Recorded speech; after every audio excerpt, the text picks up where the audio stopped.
नमस्कार, मेरा नाम मनीष झा है। पिछले कुछ दिनों की शांति के बाद एक बार फिर ईरान दुनिया भर की खबरों में है और इसका बहुत हद तक क्रेडिट राष्ट्रपति ट्रंप को जाता है। हालांकि पहले ट्रंप लगातार ग्रीनलैंड कह रहे थे, लेकिन फिर पता नहीं क्या छूमंतर हुआ कि जैसे ही स्विट्जरलैंड से वापस आए हैं ट्रंप, उसके बाद से ग्रीनलैंड को लेकर ज़्यादा बातें नहीं कर रहे हैं और एक बार फिर ईरान की तरफ उन्होंने राशन पानी लेकर चढ़ावा करने की तैयारी कर दी है। और आप सब ने देखा होगा कि राष्ट्रपति ट्रंप ने किस बड़े अंदाज में ये कहा कि ईरान की तरफ उनका नेवी फ्लीट किस तरह से आगे बढ़ रहा है और उसके लिए वो नए नए वर्ड को खोज रहे हैं, तलाश करके बताते हैं। जब उन्होंने कहा कि अ ब्यूटीफुल आर्मडा, यानी कि जो अमेरिका के एयरक्राफ्ट कैरियर, अमेरिका के युद्धपोत, अमेरिका की जो वॉरशिप हैं, उनका काफिला जब ईरान की तरफ आगे बढ़ रहा है तो वो बहुत ही खूबसूरत लग रहा है राष्ट्रपति ट्रंप को, ऐसा राष्ट्रपति ट्रंप बता रहे हैं। तो मैंने मतलब साफ है कि उन्हें युद्ध में भी मनोरंजन दिखता है, युद्ध में भी उन्हें खुशियां दिखती है, युद्ध में भी उन्हें रोमांच दिखता है। लेकिन क्या सच में ऐसा होगा कि ईरान और अमेरिका के बीच जंग होगी? और अगर जंग होगी तो 5000 साल पुराना इतिहास रखने वाला ईरान क्या तबाह हो जाएगा? क्या अमेरिका जो महज 500 साल पुराना इतिहास रखता है वो उस पुरानी सभ्यता को नेस्तनाबूद कर देगा? या फिर जिस तरीके से पिछले 5 दशक से लगातार ईरान अमेरिका का मुकाबला करता है, इस बार भी ईरान और ईरान के सुप्रीम लीडर अमेरिका के कुपित नज़रों से ईरान को बचा ले जाएंगे? आज हम इसी पर बात करेंगे। तो जाहिर है कि आप सब ये जानना चाहते होंगे कि क्या सच में युद्ध होगा। दूसरी बात है कि अगर युद्ध हुआ तो फिर इसका क्या परिणाम हो। तो चलिए सबसे पहले हम इसकी शुरुआत करते हैं कि क्या सच में युद्ध होगा। देखिए, लगता तो यही है कि राष्ट्रपति ट्रंप मानने वाले नहीं हैं। उन्हें ये लगता है कि यही मौका है, यही समय है और सही समय है जब अगर ईरान पर हमला किया जाए और ईरान के रिजीम को चेंज किया जा सके। ये राष्ट्रपति ट्रंप का ख्वाब कह सकते हैं ये है, या फिर उनके पीछे जो उन्हें कंट्रोल करने वाले लोग हैं उन्होंने राष्ट्रपति ट्रंप के सामने ये एजेंडा दे रखा है। दूसरी बात है कि वेनेजुएला के ऑपरेशन के बाद और ग्रीनलैंड में जिस तरीके से उन्होंने यूरोपीय यूनियन को धमकाया, उसके बाद मैं हमेशा ये कहता हूँ कि राष्ट्रपति ट्रंप को मानो वो कहते हैं ना कि लहू मुँह लग गया, तो उन्हें भी उनके मुंह में भी खून लग गया है और वो चाहते हैं कि वेनेजुएला और ग्रीनलैंड के बाद अब वो ईरान को भी उसी तरीके से टारगेट कर सके। लेकिन हाँ, ईरान की कई सारी ऐसी खूबियाँ हैं, ईरान की कई ऐसी रणनीतिक मजबूतियाँ हैं जिन्हें शायद इस वक्त अमेरिका और ख़ास करके राष्ट्रपति ट्रंप नज़रअंदाज कर रहे हैं और जिसकी उन्हें भारी कीमत चुकानी पड़ सकती है। और वो कीमत क्या है तो उस पर भी हम चर्चा करेंगे। लेकिन आप सब ने देखा होगा कि राष्ट्रपति ट्रंप ने जिस तरीके से कहा है कि अमेरिका के जो सबसे बड़े aircraft carrier USS Abraham Lincoln है, उसके नेतृत्व में कई सारे युद्धपोत ईरान के पास पहुंच चुके हैं और ईरान की ठीक उसी तरह से घेराबंदी की जा रही है जिस तरह से वेनेजुएला की एक टाइम में घेराबंदी की गई थी, जब कैरिबियन सी में अमेरिकी युद्धपोत पहुंचे थे और फिर चारों तरफ से घेरने के बाद एयर स्पेस को क्लोज कर दिया गया था और तब जाकर वेनेजुएला में अचानक एक दिन ऑपरेशन हुआ। तो ठीक वेनेजुएला पार्ट 2 के अंदाज में ट्रंप ये कहते हैं कि ईरान में भी एक छोटा ऑपरेशन होगा और बहुत ही डिसाइसिव ऑपरेशन होगा। ये ट्रंप सोचते हैं, लेकिन हकीकत में क्या ऐसा होगा? ये भी बात सही है कि पिछले साल 12-13 जून की रात को जब इजराइल ने ईरान के मिलिट्री की टॉप लीडरशिप को रातों रात सफाया कर दिया था, तो वो बहुत ही सरप्राइज़ था ईरान के लिए भी।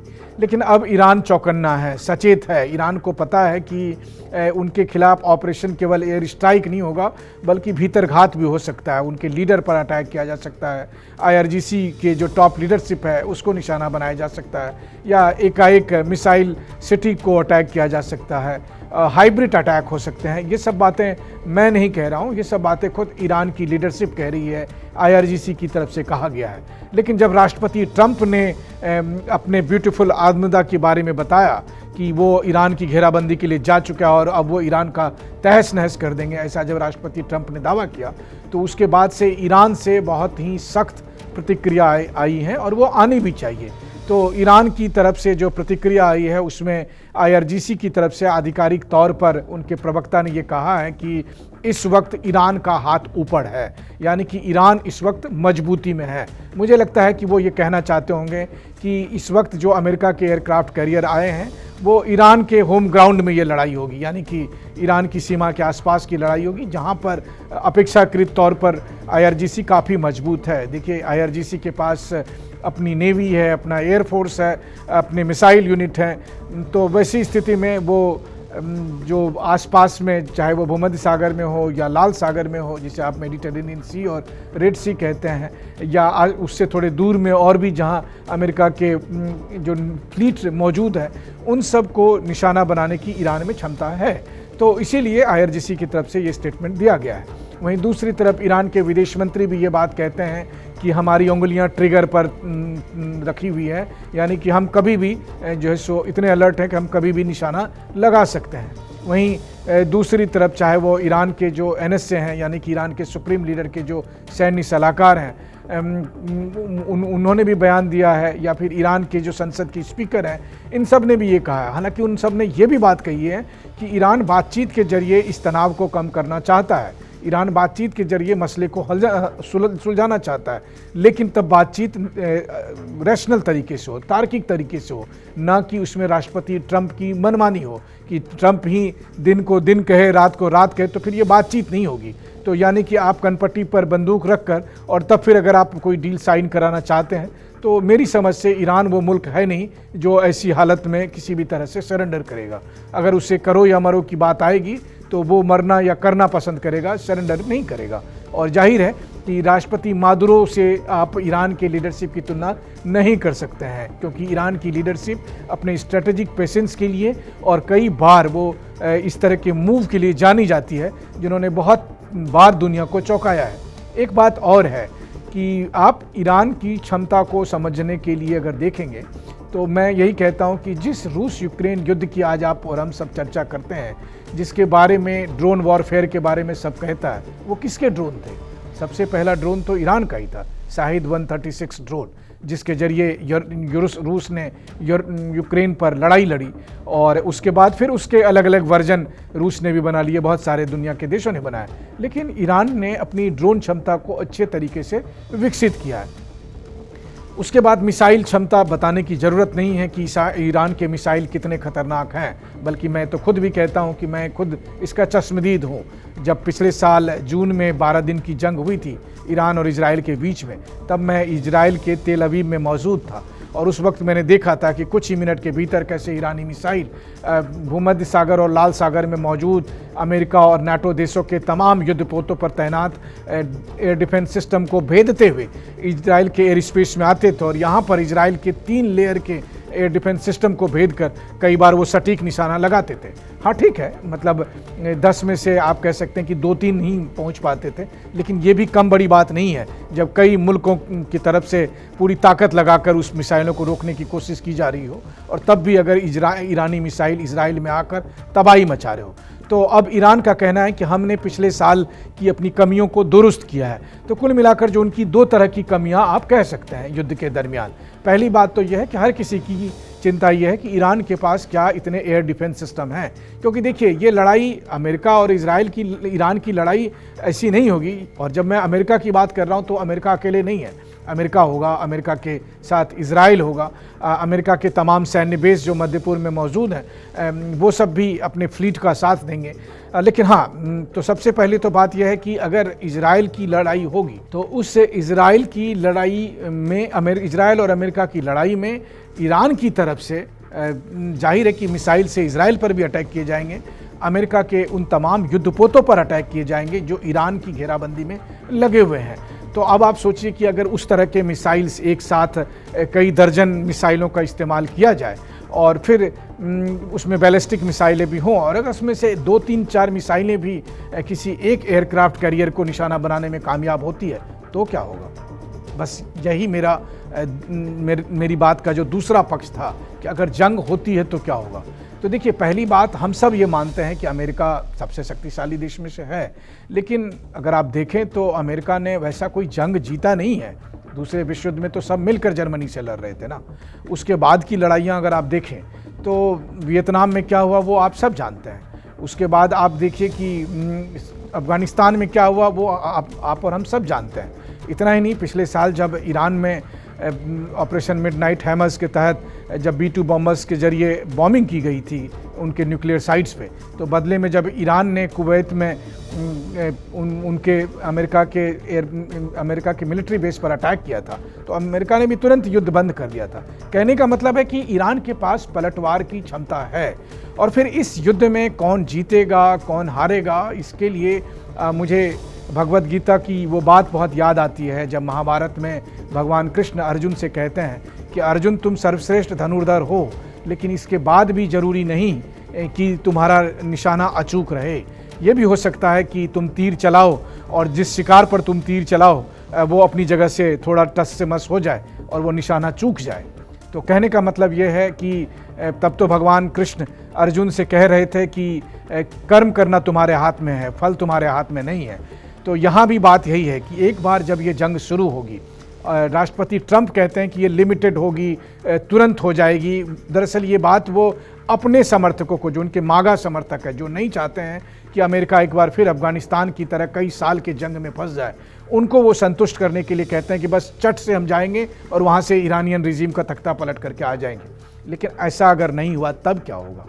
फिर क्या अमेरिका लंबे युद्ध के लिए तैयार है और क्या उसकी कीमत चुकाने के लिए तैयार है? देखिए, अमेरिका सुपर पावर है, अमेरिका के पास बहुत सारे एसेट्स हैं, मिलिट्री पावर उसकी सबसे बड़ी है। लेकिन बात यह भी है कि अगर सामने वाला मर मिटने को तैयार हो तो वैसी स्थिति में अमेरिका को हराया जा सकता है। इसकी तारीख गवाह है और वो सबसे बड़ी और सबसे ताज़ा तारीख है 15 अगस्त 2021, जब काबुल से अमेरिकी सेना को उस हालत में अपने हथियार को छोड़कर भागना पड़ा था तालिबान से पिटने के बाद। तो जब तालिबान हटा सकता है अमेरिका को, तो ईरान के पास तालिबान से ज़्यादा कम से कम मिलिट्री पावर है। और जो दूसरी बात है कि तालिबान से कम उनके पास भी लड़ने का जज्बा नहीं है। देखिए, ईरान भी 5000 साल पुराना सभ्यता है। मैं यहाँ ईरान की वकालत नहीं कर रहा, बल्कि एक ऐसे वॉर कॉरेस्पॉन्डेंट के तौर पर जिसने एक लंबा समय युद्ध क्षेत्रों में बिताया है, मैं आपको ये बताने की कोशिश कर रहा हूँ कि युद्ध एकदम अलग बात होती है। कैमरे पर बोलना या फिर भाषण देना से अलग युद्ध की रणनीतियाँ कई बार बहुत कुछ अलग दिखाती है। वियतनाम युद्ध इसका उदाहरण है, जहाँ पर अमेरिका को किस तरीके से नुकसान उठाना पड़ा था और आखिरकार वहाँ से भागना पड़ा था। अफगानिस्तान दूसरा उदाहरण है। हाँ, ये बात ज़रूर है कि इराक में जब अमेरिकी सेना ने अटैक किया तो सद्दाम हुसैन वो क्षमता नहीं दिखा पाए जिसका अनुमान लगाया जा सकता था। जहाँ तक गद्दाफ़ी का सवाल है, तो लीबिया में गद्दाफ़ी मुझे लगता है कि युद्ध से ज़्यादा धोखे के शिकार हुए और इसलिए वो मारे गए थे। लेकिन इन सब अनुभवों से, सद्दाम हुसैन से, गद्दाफ़ी से, या फिर सीरिया के राष्ट्रपति अल असद, तत्कालीन राष्ट्रपति बशर अल असद से, इन सब के अनुभवों से ईरान ने बहुत कुछ सीखा है और उसके बाद ईरान ने अपनी ताकत दिखाई है। ईरान और इजराइल के 12 दिन के जंग के दरमियान भी, जब उसने इजराइल में तबाही मचाई और अमेरिका के बेस पर भी अटैक किया। यही वजह है कि आज की तारीख में अमेरिका के जो सहयोगी देश हैं, मध्य पूर्व के देश, UAE, Saudi, Qatar, Bahrain, Oman, ये सब चाहते हैं कि ईरान कमज़ोर हो जाए। लेकिन इन्हें इस बात का भी डर है कि अगर ईरान कमज़ोर नहीं हुआ तो अमेरिकी बेस के बहाने वो उनके देश पर भी अटैक करेंगे। इसलिए पहले ही सऊदी हो या दूसरे मुल्क हो, वो ईरान से कह रहे हैं कि हमने अमेरिका को कह दिया है कि हम अपने ज़मीन का या अपने आसमान का इस्तेमाल करने नहीं देंगे, यानी हमारे एयर स्पेस का इस्तेमाल अमेरिका नहीं कर सकेगा। ऐसे में अमेरिका के पास अटैक के लिए दो स्थितियां बनती हैं। पहली बात कि इजराइल से जब अटैक हो तो सीरिया और इराक होते हुए वो ईरान के एयर स्पेस में आए, या फिर दूसरी बात कि जो ईरान के बाहर जो समंदर का इलाका है वहाँ पर तैनात जो युद्धपोत हैं, उस युद्धपोत से फाइटर जेट्स जो है सो 100, 150, 200 के संख्या में आए और वो ईरान में अचानक आकर उनके मिसाइल सिटी पर, उनके IRGC के कमांड सेंटर पर, या फिर बासिस फोर्सेस के हेडक्वार्टर्स पर, या दूसरे और जो मिलिट्री एसेट्स हैं उन सबको एक साथ निशाना बनाए, या फिर जहाँ पर लीडरशिप मौजूद हो उन सबको निशाना बनाने की कोशिश करे। ये अमेरिका की रणनीति हो सकती है। लेकिन ईरान की भी तो रणनीति होगी, और ईरान की रणनीति क्या होगी? ईरान की रणनीति होगी कि एक बार फिर से ईरान पर्ल हार्बर मोमेंट 2 ला सकता है, यानी कि अमेरिका के जो युद्धपोत और वहाँ पर युद्धपोत पर मौजूद फाइटर जेट्स हैं उन सब को ईरान निशाना बनाने की कोशिश करेगा। और ऐसी कोशिश हो सकती है। आपको याद है रूस यूक्रेन युद्ध में जब यूक्रेन की तरफ से कुछ अंडर वाटर सी ड्रोन के जरिए रूस के बड़े बड़े वॉरशिप पर निशाना बनाया गया और कई वॉरशिप को ब्लैक सी में डुबो दिया गया। मस्कोवा वॉरशिप रूस का बहुत बड़ा वॉरशिप था, उसके अलावा मार्कोव और इस तरह के कई और वॉरशिप थे। तो दर्जनों की संख्या में ऐसे युद्धपोत रूस के डुबोए गए थे यूक्रेन के द्वारा ड्रोन का इस्तेमाल करते हुए। तो वो ड्रोन तो ईरान के पास भी है, वो मिसाइल ईरान के पास भी है। क्या होगा अगर ईरान ने उन मिसाइलों के जरिए, ड्रोन के जरिए उसी युद्धपोत कैरियर को, जिसको अभी ट्रंप बड़े जोर शोर से कहते हैं कि वो दुनिया का सबसे बड़ा एयरक्राफ्ट कैरियर है, यूएसएस अब्राहम लिंकन, उसको डुबो दिया, तो फिर क्या केवल वो युद्धपोत डूबेगा या अमेरिका की साख डूब जाएगी? यानी कि क्या अमेरिका के लिए ये वाटरलू मोमेंट हो सकता है जैसा नेपोलियन के लिए हुआ था, या ये हिटलर के लिए जिस तरह से रूस पर अटैक करने का मोमेंट था, क्या कहीं अमेरिका के लिए ये सुपर पावर का लास्ट मोमेंट तो नहीं होगा जब वो ईरान से लड़ने आएंगे? और ये हो सकता है। देखिए, एक छोटा सा उदाहरण मैं देना चाहता हूँ। मान लीजिए कि मैं कदकाठी में बहुत मजबूत नहीं हूँ और मैं कुश्ती लड़ूँ सूमो पहलवान से, तो मुझे पता है कि सूमो पहलवान मुझे हरा देगा, मुझे पटक देगा, मार गिराएगा। लेकिन उसके बीच में अगर मैंने थोड़ी चालाकी से रणनीति के तहत सूमो पहलवान पे जोरदार पंच मारा और अगर गलती से एक आध बार वो गिर गए, 2 कदम पीछे ही हटे, तो बेइज्जती सूमो पहलवान की होगी। अमेरिका को इस जल्दबाजी में ये बात ध्यान में रखनी चाहिए कि कहीं ऐसा ना हो कि इस ज़्यादा अति उत्साह के चक्कर में ईरान से उन्हें उतना नुकसान मिल जाए जिससे अमेरिका की साख खत्म हो जाए।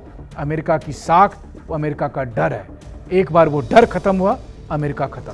और ये बात ईरान समझता है और ईरान ने उसी हिसाब से तैयारी कर रखी है। और सबसे बड़ी बात है कि कोई भी मुल्क हो, कोई भी गैंग हो या कोई भी संगठन हो, वो कम से कम अपने होम ग्राउंड के पास थोड़ा मजबूत तो रहता ही है। ठीक है, राष्ट्रपति मादुरो वैसे नहीं निकले, उनके बेडरूम में घुसकर अमेरिकी कमांडो उनको उठाकर लेकर चले गए, वो देखते रहे। उसके पीछे बहुत सारे रीज़न है, उनके लोगों ने भी उनके साथ विश्वासघात किया। या फिर आप ये भी कह सकते हैं कि उन्होंने चापलूसी के चक्कर में बहुत से ऐसे लोगों को सेना के जनरल बना दिए जो डिज़र्व नहीं करते थे। लेकिन उसकी तुलना में ईरान के साथ हालत दूसरी है। ईरान के पास IRGC बहुत ही प्रोफेशनली मैनेज फोर्स है और उसमें काफ़ी अनुभवी लोग हैं जिन्होंने अलग अलग कॉन्फ्लिक्ट जोन में जाकर वहाँ पर लड़ाई लड़ने का उनके पास अच्छा अनुभव है।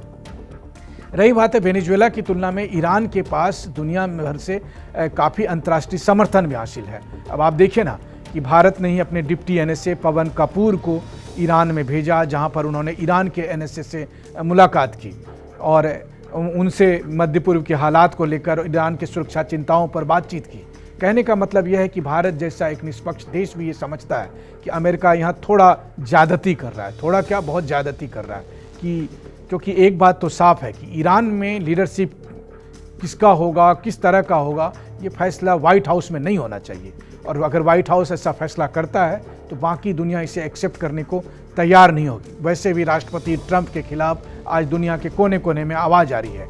अब ईरान के मामले में भी हो सकता है कि अब राष्ट्रपति ट्रंप को यूरोप से वैसा समर्थन हासिल नहीं हो जैसा कभी इराक में 2003 में हुआ था या अफगानिस्तान के मामले में नाटो का सपोर्ट हासिल हुआ था। आप सोचिए कि राष्ट्रपति ट्रंप ने तो अफगानिस्तान में नाटो फोर्सेस का अपमान करते हुए ये कहा कि नाटो की जो सेना है वो हमेशा पीछे रहा करती थी, अमेरिकी सेना को ही लड़ना होता था, जिस बात को लेकर ब्रिटेन, फ्रांस या कनाडा और दूसरे देशों ने काफ़ी ऐतराज़ भी जताया था।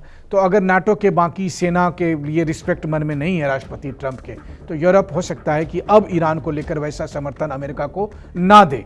वहीं दूसरी तरफ आप देखिए तो ग्रीनलैंड के मसले के बाद वैसे भी यूरोप अभी काफ़ी चिढ़ा हुआ है। रही बात रूस, चीन और भारत की, तो ये हमेशा न्याय की बातें कह रहे हैं कि इंटरनेशनल रूल का सम्मान होना चाहिए और अंतर्राष्ट्रीय नियम और कानून का तकाजा यही है कि इस वक्त राष्ट्रपति ट्रंप को अपनी ताकत का बेजा इस्तेमाल नहीं करना चाहिए। लेकिन इसके बाद भी राष्ट्रपति ट्रंप इस वक्त एक अलग ही सफलता के गरूर में है और ऐसी माफ़ करिएगा गुरूर में है। तो वैसी स्थिति में राष्ट्रपति ट्रंप शायद ही किसी के समझाने बुझाने से रुकें।